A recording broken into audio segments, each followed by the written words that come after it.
Baik, sebelumnya Assalamualaikum warahmatullahi wabarakatuh. Perkenalkan, saya Noval dan NIM 260501123130062 dari kelas OCB.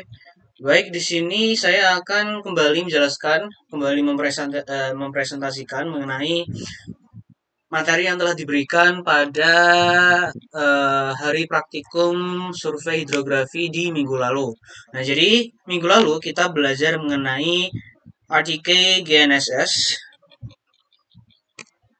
Nah, terus apa sih RTK GNSS itu? Jadi, RTK GNSS ataupun Real Time Kinematic Global Navigation Satellite System adalah sistem penentuan posisi dengan satelit yang diberi koreksi langsung dari stasiun referensi. Nah, sehingga hasil koordinatnya bisa sangat akurat bahkan hingga tingkat sentimeter. Nah, dengan sistem ini kita juga biasa digunakan untuk pekerjaan lapangan seperti survei pemetaan, pengukuran tanah, dan berbagai pekerjaan lapangan yang mungkin membutuhkan ketelitian tingkat tinggi seperti itu. Nah, lalu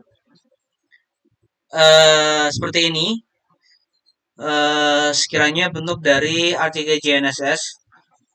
Nah, mungkin untuk lebih lanjutnya akan saya lanjutkan bebannya.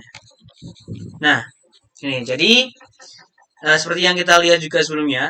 Jadi untuk RTK GNSS itu kita ada dua bagian besar. Yang pertama adalah yang ini. Ini adalah base station. Kemudian yang ini adalah GNSS rover gitu.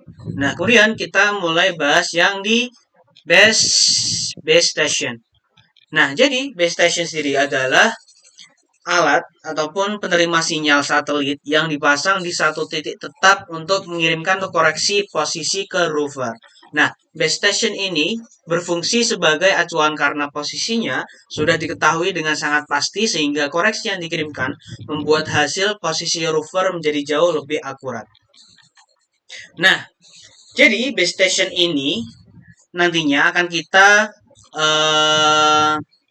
kalibrasi, akan kita koreksi juga dengan benchmark terdekat. Jadi kayak buat base station ini kan kita jadikan acuan juga ya buat kayak titik koordinatnya. Jadi memang penting sekali. Jadi maka dari itu kita akan kalibrasi, kita akan koreksi dengan benchmark di yang paling dekat dengan letak base stationnya ini. Jadi kita juga perlu benchmarknya ya.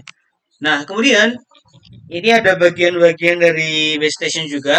Yang pertama adalah receiver kepalanya, kemudian ada antena, terus ada tribah di sini untuk penghubung antara receiver sinyalnya ke yang ini tripod. Begitu ya. Jadi secara garis besar ada tripod ini, tribah, kemudian receiver, lalu ada antenanya seperti itu. Nah, lalu ya tadi buat base station sendiri berfungsi sebagai stasiun utama. Jadi nanti ya dipasang di satu titik untuk mengirimkan koreksi posisi ke rovernya. Nah, rovernya ada di yang bagian keduanya. Jadi kita ada juga GNSS rover. Nah, jadi GNSS rover ini adalah penerima sinyal satelit yang bergerak di lapangan untuk mengukur titik-titik koordinat. Nah, rover ini menerima koreksi dari base station yang tadi pada sistem RTK. Nah, sehingga maka dari itu hasil posisinya menjadi sangat akurat saat melakukan survei atau pemetaan. Gitu. Nah, untuk bagian-bagiannya sendiri, di sini juga ada receiver, lalu ada antena juga. Kemudian di sini ada pole, ada tongkat gitu. Kemudian ini ada display, ada istilahnya kayak apa ya? Kayak remote-nya lah. Kayak nanti ngedisplay data bisa lewat sini juga. Terus sih kemarin gini lupa. Ya gitulah. Dipakai buat display ya. Nah, kemudian bagaimana cara kerja RTK GNSS itu sendiri? Nah, secara garis besar, cara kerja RTK GNSS adalah sebagai berikut. Pertama, jadi kita perlu mendirikan base stationnya. Kayak tadi kita ada tripod, ada tribah, receiver, kemudian antena dan lain-lain. Jadi kita letakkan di suatu titik, terus kita koreksi, kita kalibrasi juga dengan benchmark terdekat. Jadi bisa kita jadikan acuan untuk ketinggian awalnya. Nah, kemudian untuk pengambilan data, kita memakai GNSS Rover. Nah, kemudian dari GNSS Rover ini sendiri, yang kita tadi ada displaynya, ada remote-nya itu, nanti kita pergi ke suatu titik.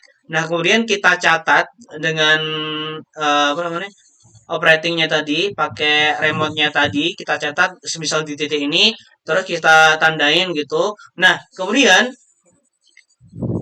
kita buat titiknya itu kan nggak selalu benar ya. Ataupun semisal nanti di atas kita ada gangguan, ada pohon-pohon, ranting-ranting pohon dan lain-lain gitu, juga kadang mengganggu sinyal dari titik koordinat yang kita tandain gitu.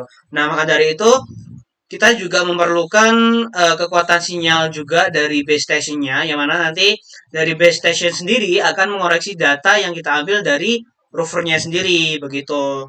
Nah, maka dari itu kita juga perlu apa ya? Ya, semisal kita ambil data perlu diperhatikan juga tempatnya, ataupun semisal pas di titik kita ngambil ada gangguan di atas kita, ya agak geser sedikit juga nggak apa-apa. Seperti itu. Nah, kemudian buat artikel GNSS ini kita juga bisa pakai sebagai apa ya? Buat nyari garis pantai juga, buat kita mengetahui ketinggian garis pantai, ketinggian pantai di titik ini berapa gitu. Itu kita bisa gunakan untuk hal itu juga. Lalu mungkin apa ya yang belum aku sampaikan ya? Ya mungkin itu aja sih buat artikel GNSS. Ya mungkin cara garis besarnya seperti itu. Oh iya, yang paling penting ini juga. Jadi dia itu mengambil cara real time ya. Soalnya kita langsung hubungkan juga ke satellite. Terus juga ya bisa gimana ya berarti? Mungkin secara online gitu ya. Soalnya buat yang ininya yang kayak HP ini juga memang bisa dipakein sinyal, bisa dipakein tethering juga gitu. Jadi memang kita bisa mengambil data secara real time dan dengan nilai untuk menentukan titik koordinat dengan uh, tingkat yang sangat akurat itu, bahkan hingga sentimeter juga seperti itu. Ya mungkin itu aja sih. Ada dua bagian penting yang tadi base station sama rovernya begitu. Dan cara kerjanya seperti ini yang tadi udah disebutkan juga.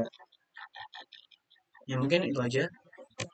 Nah, mungkin cukup sekian cerita pendek dari saya. Apabila mungkin ada kesalahan kata maupun perbuatan selama penyampaian, mohon maaf yang sebesar-besarnya. Akhirul kalam, wassalamualaikum warahmatullahi wabarakatuh.